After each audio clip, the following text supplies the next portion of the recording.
everyone. This is Shaheedah Hill, the Real Realtor, and I'm with a special guest today. This is Nicole Howard, Realtor, because a lot of people always ask me about new construction and have new construction questions, and I thought who best to bring on but my best friend for over 20 years, Nicole Howard. So has it been that long?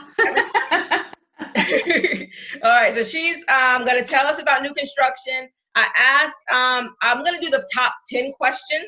People ask more than that, but we're going to do the top 10. And what's so great, I'm going to let her talk about her real estate background, but what's so great about Nicole is not only was she an on-site agent, as well as being in real estate for almost 20 years now. So she has a breadth of experience. Plus, we were talking about this earlier, I don't think she's ever bought anything but new construction. So she has a lot of experience just personally buying new construction as well.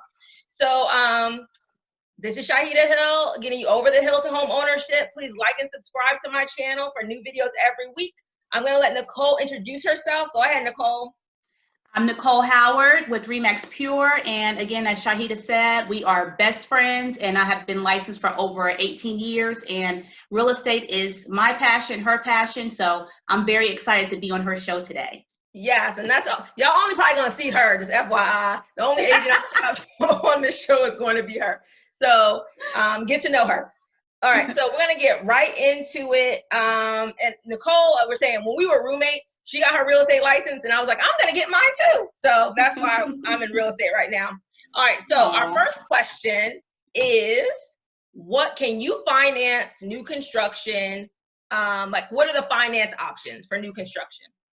Okay, well, the finance options really are up to what the lender has set up with the builder, whatever's going on in the market at that time. So I know one of the questions was about special financing. It all depends on what's going on in the market.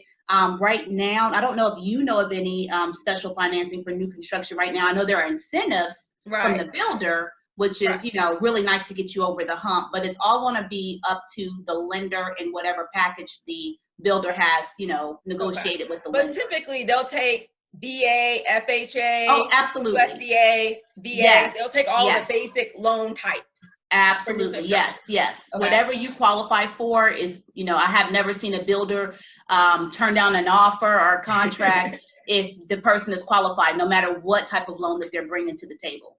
Okay, great. All right, so another question, because, you know, I have a whole lot of first-time home buyers on my channel. They're always asking, can you do down payment assistance programs with new construction? Again, that would be subject to what's going on in the market. So I have seen where they have had, you know, special financing for new construction in the past. I haven't seen it lately, but have you? Because I know you've done some new construction with some down payment assistance. Yeah, so I have. This is recent for me. I've done new construction, down payment assistance, specifically the Georgia Dream program. Right. But what's happening, a lot of those lenders are suspending their program with coronavirus. So the two people that I had under contract doing down payment assistance with the preferred lender, lender stopped offering the down payment assistance. So now I'm kind of scrambling, trying to find them another lender. Now the builder is being reasonable, and they're still offering the incentives with the outside lender, since their preferred lender isn't offering the program anymore. So that's really good, but that's not typical, I don't think. So you have to be mindful and ask up front, or have your agent ask up front what programs are available as far as down payment assistance, because not all of them will participate in down payment assistance programs. And of course, it is driven by price point as well. So that'll be, you know, something that the lender and the buyer can work out and kind of see where they are. Is it their first home? You know, do they need assistance and that kind of thing? So it is possible. But yeah, it is possible, definitely.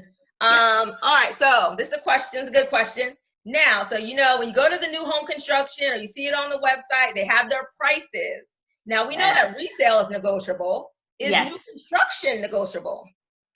Well, I always advise my clients, do not ask off on the actual price of the home, because it can compromise the community, the pricing. So I always ask for extra incentives. So for instance, if the builder is giving, let's say, $10,000 at the design center, maybe we ask for 12, or we ask for a little bit more. That way we're not compromising the neighborhood, but the buyer still feels like they're getting an extra incentive to buy the home. Let's talk about that, Nicole. What do you mean by compromising the neighborhood? Because that they the value. The value. And everybody wants to protect their value, especially if your buyer is going into a new home community. They don't want their neighbor getting the same exact home that they got for $10,000 less. Right. So we want to make sure that the values stay where they need to be and increase, and that way we're not compromising or jeopardizing the integrity of the neighborhood. Okay, let's talk about that. So you have a house for $600,000. Yes. You put a contract on a new home construction, $600,000. Then somebody else comes in and says, "We want that same house for $590." Yeah. So will the builder do that? Not likely. Yeah, not likely. Yeah, I have not it's not seen in their it. best interest, because It's not in their best interest. Yeah, because that becomes public. It's public, right? What people pay for houses. Yes. It's public. So you don't want to say, okay, why'd you give them $590 and I got $600,000? Right. Okay. Conflict of interest, and it's just not, it's not ethical. You'll see a lot of price dropping once the neighborhood is almost built out, and you'll notice that builders will sometimes drop some of their pricing, but that's just because they're trying to get rid of the last few homes. Clearance sales or something. Yes, absolutely. And sometimes those homes are already built with certain, custom upgrades or whatever that maybe the new buyer who's coming along may not actually have wanted, but because the incentive is there, they may opt to go ahead and purchase that home at a discounted price. Okay, I think that's good. That's great to know. It's a great tip. You may not be able to discount the price, but the incentives, you may be able to negotiate the incentives. Right. So that's good to know. So what are the pros? So we know, what do you think is great about new construction? So if somebody's trying to make a decision between new construction and resale, what would be some pros? Let's give the pros first. What's the better thing about doing new construction? I would say, for me personally, I like to be able to pick and choose my color scheme, what type of tile, countertops, carpet. Our house is like a model home. Just FYI, it's a model home. Oh, hush. You gotta pick the model. All right, so you get to pick everything. Yeah, you get to pick everything. So it makes you feel like you're, customizing your home, even though it may not be a custom built home, but you're able to put those special touches in that home that are important to you. So if color scheme is important, you can pick out the tile, the carpet, the backsplash, appliances. So that is dear to me. So I think those things are important. So design, having everything that you want. So you don't have to compromise on something that somebody else put in the house. Absolutely. It's really everything you chose. And then it's always nice that the home comes with a builder's warranty for the first year. So that's another good point, with buying new construction. You know that within 12 months, you're going to have a punch list. That builder's going to come in and take care of those things that need to be addressed. So that's another thing that I do like. Let's see, what else? And then everything's new. So you have new water heater. Yeah, you don't have to worry about, You don't have to worry about the age of things and when something's going to break down. You have the water. Absolutely. So it's like, a peace of mind in buying new construction. And keep in mind, nothing's perfect. Things can still happen even when you buy a new home. We even have a couple of issues with our new home, but again, they're going to get taken care of. And as you know, even whenever you buy a resale, sometimes soon as you sign on the dotted line, something happens. It never fails. And so, it's a home. It's not perfect, but the thing is that it can be repaired. And I like the incentive of having that builder warranty attached to my home once I purchase it. Okay. So let's talk about the cons. Are there any cons to new construction? Well, and I do notice that the square footage of some of the bedrooms, some of the resales have larger rooms. Sometimes when you buy an older home, you can kind of get a little bit more bang for your buck. And not to mention, you can negotiate usually with the seller, depending on what market we're in. And kind of like buying a used car, right? There's a new car. The used car, you're going to get a discount. Usually. Absolutely. Okay. Yep. But it's gonna have some miles on it, and it's not exactly worked in and lived in, and that's not always a bad thing.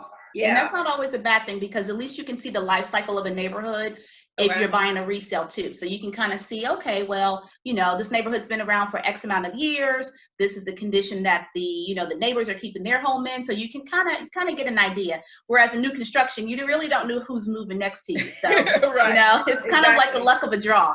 I got you. All right. So what's our next question? Okay. So new construction is very open, so you don't have to wait on an agent to let you in the house, that sort of thing. Right. So a lot of buyers, they'll just go around, you know, on a Saturday, go to the open houses, visit the communities, and they're wondering, do I really even need an agent with me? Because they have an agent on site. Like, you were agent on site. They just use you, Nicole, to do everything. Yep. So what are some of the advantages of having your own agent on site? Buyer representation is key, hands down. You know, yes, there is an agent on site, but I highly recommend anybody who's purchasing any piece of real estate, use a realtor, because that realtor represents that buyer. That realtor that's in that sales office of you, as you know, represents the builder. So there's certain things that that agent is not allowed to do by law on that buyer's behalf. So always have buyer representation. It's free, you know, it's not, at no cost to the buyer. And it's important, especially whenever it comes to asking certain questions about the home, doing the walkthrough, making sure certain inspections are done and up to par. If you don't have that agent on top of that, you know, some things can slip through the cracks, and I don't think anybody would bring any attention to it if they were trying to hurry up and close a deal. Right, because so buyer representation. Yeah, you don't know what you don't know. So especially if it's your first house, you don't know the questions to ask. Absolutely. You have to go, you know, you don't know that person. They work for the builder. They don't work for you. So they may help you. And I'm not saying they're all unethical or anything, but their best interest is not yours. Like, their best interest is their employer, who's normally the builder. Absolutely. You need an advocate for you. So let that advocate represent you. That way it takes a lot of the worry off of your chest, and it's at no charge to you, and you're not going to get any special discount if you don't use a realtor. Let's talk about that. You Some know, people think they're going to get a discount because I'm without an agent. I'll get a discount. Well, do most builders offer a discount because you have no agent? I have never seen one do that. No. Okay. Because number one, it's against the law. So, you know, it's like doing a kickback. So kickbacks are, as we know, against Georgia law. So no, that you're not going to get any type of a discount, any perks, or, you know, any special gift card or anything if you don't come with an agent. You're still going to get the same thing. So why not have representation and make sure that, you know, you can sleep at night knowing that your agent is working hard for you and making sure that they're on top of everything for your new home. Right, and then even like the representation, the question, knowing what to ask, but even like you're at work and you want somebody to come and do your walkthrough with you, or do, you know, go to the community and see what's happening. You have that person. We're in the service business, definitely. So we're providing a service. So when you're working, you have kids, you have something, somebody can go there and check on the house. We can follow up with, you know, the appraiser and the agent on site. We can do all of those things that you may not have time to do. Absolutely, Shaheedah. That's key. Yep. Because there are going to be things that's going to come up, and, you know, you may, as a buyer, have other things going on at home that you may forget. And if you have that realtor whose her job or his job is to check all the boxes, they can remind you of certain things that are coming up, and it's definitely important. Yes. I agree.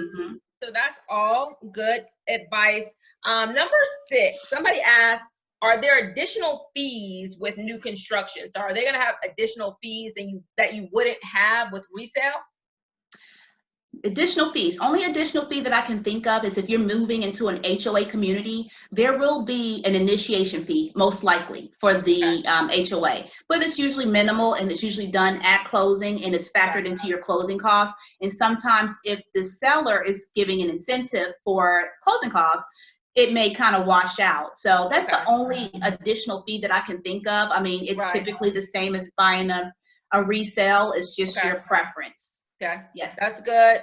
All right. So we talked about the incentives. Most new construction communities offer an incentive if you use their preferred lender. So do you think, I know in my experience, you can say about your experience, in my experience, I would say 95% of the time, the client uses the preferred lender because they want the incentives. So what do you advise? Do you advise the preferred lender, or do you advise them to get their own financing?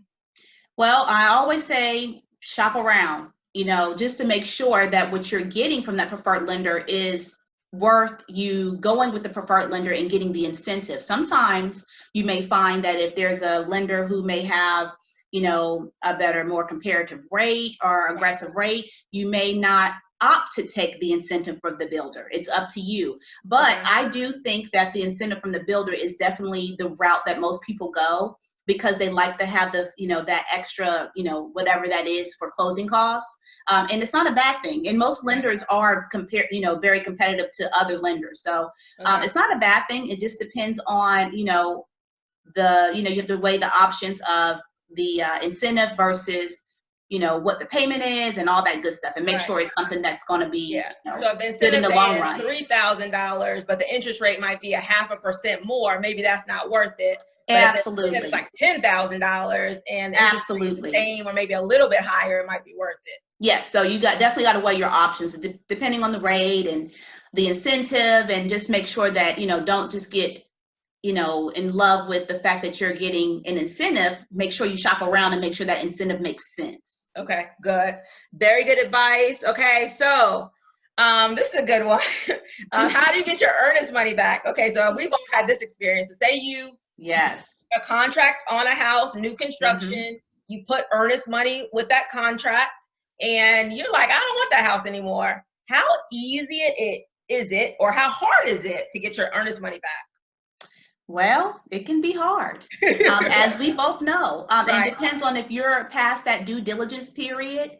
It is built in that contract, and that builder does have every right to retain your earnest money. Hopefully it's a builder that may say, I'll give it back to you. I don't want you here. I don't want to keep your money if you don't want to be here. Right. But, people are in the business to make money. It can be challenging, as you know. Depending on what the circumstances are, though, if there's some type of a move or something that, that buyer cannot, control, I can see that it could be possible, but you want to just make sure that you're operating in that due diligence window. Right. So typically, though, for earnest money, to get it back past due diligence is usually because of financing. Yes. Through no fault of your own. So absolutely. Your job or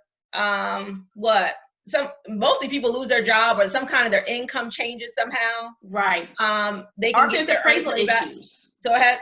Are if there are appraisal issues, like let's say if the home doesn't appraise, and per whatever the guidelines of that loan, let's say FHA, that home has to appraise, and if that seller is not willing to reduce the sale of that home, that buyer is entitled to their earnest money back. Right. Exactly. So there are, and that's why you need an agent, right? So your agent will help you know based on that contract, because builders have their own contracts. So your builders, depending on what the builder is, they have their own contract, and their contracts are made in their best interest for the most part. So you have to know somebody who can read that contract and explain it to you in plain language. And like, these are the ways you get your earnest money back. If you don't do this, you won't get it back. Those types of things, right? Yes. And keeping track of when those dates are coming up. Like, for instance, the due diligence period. You're going to get your inspection during that period. You're going to check for termites. You're going to make sure that the house is free and clear of any type of, infestation. So, and if you don't operate within those guidelines, someone can say, well, you did it. I gave you that opportunity and you did not operate and perform. So time is of the essence, always. So those are the things that an agent is doing for you while you're at work, while you're doing that thing. That agent is doing those, things for you. Absolutely. An agent like us, you'll get that. All right. So how long, this is question number 9, how long is the process? So from start to finish, say it's just dirt. Like there's dirt. It's nothing. And then you're buying the lot, and then you want to build. But how long does it typically take? Okay, that's a great question. And that is going to depend on what size home you're building. So, and depending on how quick they can get the permits in that county. That's another big thing. Right. Sometimes permitting can take several months. Prime example, our permitting time was about 90 days. And then on top of that, it was another 10 months till our home was ready. So it just depends on what size home you're building. Some homes are ready within, 5 to 6 months. It's kind of a standard. Right. Townhomes, I typically see taking about 5 to 6 months. Again, it's going to be county specific, and it's going to be depending on when they're getting the permitting and when building actually starts and when they actually break ground. And not to mention, weather. Weather permitting. If you're building in the winter, please, expect delays. Always expect delays. Expect delays. Rain. Yes, storm. Absolutely. If anytime they can't get out there to build, then it's going to be your house is not being built. Right. I was going to ask. I had another question. Let me think about it. Okay. All right, so it takes that time. Will the agent tell you, will they give you an estimate of that time? Like, do they have a range? When you go there and you do your contract, will they tell you, oh, it's probably going to be ready by October, or it's probably going to be ready? Do they estimate it for you? They estimate building time. However, they do not put anything in writing. And typically what will happen is that once countertops go into a home, then they can give you an idea as to when your closing will be. Because that gives them a rough idea as to, okay, this home is pretty much complete, countertops are in, we should be closing in 30 to 45 days. So they're not gonna put anything in writing because they don't want you to hold them to it because of things that, acts of nature that do happen and they can't control it. But they do try to gauge and give you an idea as to how long it typically takes once they break ground. So once they break ground, they can give you an estimate. But again, there's other things like Mother Nature that we just can't control. Yes. All right. Good to know. All right. Where's my number 10? Hold on. I had another 10. I don't know. There's no number 10. But number 10? It was there number 10? Sorry. Okay. Yeah, I have one. It says, I'll put last one. I didn't put number 10. Why do they list upgrades? Okay. So why? And I know this is changing a little bit. Like you said, it depends on price range. I think on the lower end, they pretty much have the upgrades set for you. On the higher end, they give you more choices. But one of the subscribers asked, why do they list them separately instead of just giving you a price? Why do they list them separately instead of just, I guess, giving more standard options? Like, okay, you'll get this kind of countertop, these kind of floors. Why do you feel like they list them separately for you to decide, on what you want, I guess? Absolutely. That's a good question. And typically they list them separately. Let's say if it's a home that's already done and it's a new construction and they list out the upgrades, they want you to know what they put into that home. There's always a base price of a home and then you build on top of that. So some things may be a la carte, maybe you don't want the level 1 carpet. You want to upgrade it to the level 5, whatever is important to you. So then there's a price for that. So it's kind of like building your home. And if you want to stay in a certain price point, you may opt to get the level 1 carpet. So it gives you the freedom to take your home to another level, take it to a medium, grade level, or take the standard. Right. And upgrade it later. So when you're trying to decide whether you should do it or whether maybe you should hire something like your contractor friend to do it. Yes. What do you normally advise with people should go with the builder versus just doing it by themselves? It depends on what it is. It depends on what it is. Things like finishing a basement, I absolutely say get your own contractor because 9 times out of 10, that builder is going to cost a little bit more. Not always, but 9 times out of 10. There's that little slight percent that it may not be, but I see and I find that, going with an outside contractor for something like that is to the buyer's advantage as far as saving money. Now, if that, depending on how you have to pay for that basement, if there's, is it cash or financing or whatever. You can finance the basement with the builder if they do. Absolutely. But if you don't, you have to pay cash or pay out of pocket. Yes. So you got to look at both, what are the pros and cons? Is it worth me saving that extra $5,000 by coming out of my pocket, or do I finance it and pay, a couple dollars extra on my mortgage? Right. Exactly. So things like a basement, and then also let's say if they're, you go to the design center and things are a little bit pricier than you thought. Things like blinds, you can go to Home Depot or Lowe's, get your blinds cut, have them install them for you. Let's say a deck, you can have a contractor build the deck on the back for you if the builder's pricing is above your budget. So really staying within your budget is really important, because you don't want to be house poor. You want to be able to still enjoy, you want to be able to enjoy your home. You want to be able to pay your bills. You want to be able to eat. Absolutely. All right. So do you have any more questions? What's your best thing? Like, what's your number 1 tip with new construction? And then tell them how they can reach you because you are the new construction expert. How can they reach you? You can reach me at Nicole Howard at remax.net, and that's my email address, and or my cell 678-570-9846. And I would say my best tip for new construction is to make sure you have an agent. Right. So if you're buying new construction in Georgia, then you need to contact us so you can get a good realtor to get you all set up. And there's plenty of new construction in Atlanta right now. Oh, it is. Yes, in every county, every price range. So yes.